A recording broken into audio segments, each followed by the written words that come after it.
Director Comey comes out today and pretty much slams the fake news outlets for lying to people for the majority of the better, I don't know, 15 to 25 years. But basically, Director Comey comes out today and says that Russia did, in fact, come into play during the election, but not how they have been prosecuted as or as being guilty of doing. The original argument the liberal assholes made was that Russia hacked directly into the election system and basically skewed numbers in favor of Donald Trump in swing states that were predominantly Democrat. Now, here's the reality. Democrats always love to use the argument about how, well, the party's changed, and, the Democrats used to be this, and now they're this, and the Republicans used to be that, and now they're that. It's bullshit. It's all total bullshit. Parties don't just change. The people change. Tactics change, and the way to mobilize and manipulate voters changes. Okay, but the party itself does not change. It 100% does not change. Okay, if you want to say that parties change, then go back to the first two parties of the United States Republic, which that being of the Democratic Republicans and the Federalists. That's right, you heard it, the Democratic Republicans. That was the name of the party. So don't give me that bullshit how the party lines change. People change and their ideas change. And when they realize that the Democrats are a bunch of frauds, a bunch of liars, a bunch of manipulators, racist, sexist, assholes, then they start realizing that there are things in life worth looking towards than social justice bullshit. That's why people in those swing states voted for Donald Trump. Now, Director Comey comes out and says, well, but they did, or that we believe that they did spread news stories, and we do still believe that they were the ones that hacked into the email servers and disposed of those emails and information to WikiLeaks, which then obviously publicated them in the United States. It's a tough line. It really is, because the reality of the American government is the federal government, okay, is it's a mob. End of story. It is the same group of people over and over and over again that use the same money, the same people to manipulate and mobilize. Those are the two things that political parties do to voters. They're a mob. That's it. End of story. That's why our government is so great, at least its founding principles, because we can protect ourselves against the mob. Now, the liberals want to get rid of that because the sheep are sheep. They're not people. They are totally brain dead, liberal scum in a wasteland. And that's basically the reality of the left and the majority of people in this country. However, we do the same thing to other countries. Now, this isn't a conspiracy theory. It's hard to prove, but this is the truth. Okay? Now, we sit here and say, why was Hillary Clinton not able to be the president? Right? She wasn't qualified.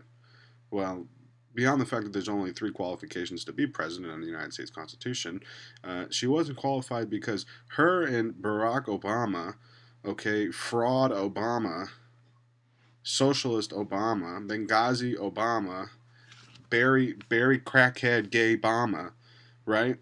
Their whole purpose in the Middle East, their whole idea was, if we manipulate the government and we arm certain people, then we'll get the governments that we want out of these, right? I mean, it's a pretty simple and flawed argument, but it was their argument and it was their policy. What happened?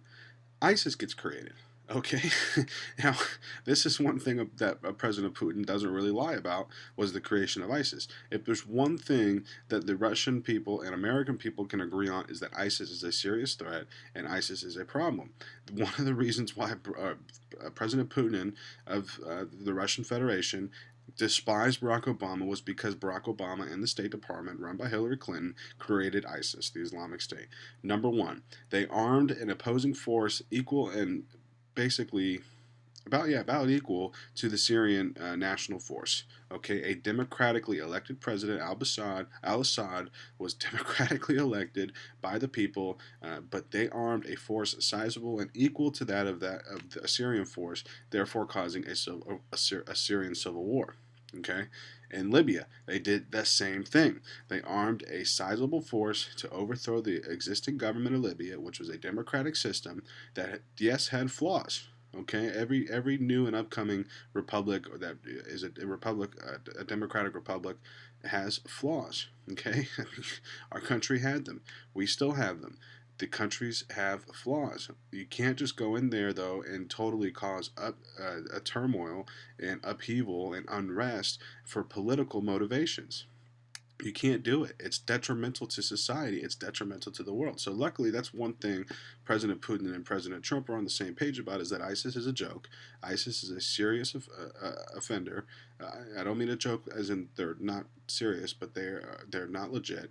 Okay, they are manipulators. They are killers. They are rapists. They are Islamic extremists that want to kill and destroy Western culture and society.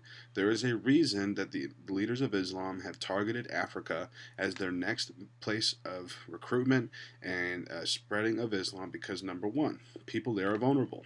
They don't have much. It's easy for people to come in, especially outsiders with new ways of thinking, and manipulate people who don't have much to lose anyways.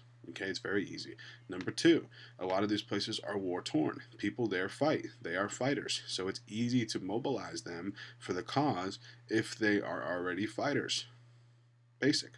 Number three, Africa in itself is so barren, it's so desolate, that it's easy for them not only to come in, infiltrate, spread Islam, extreme Islam, and train fighters, but it's also generally just easy for them to live there, to inhabit the area, because there's really no outside threat.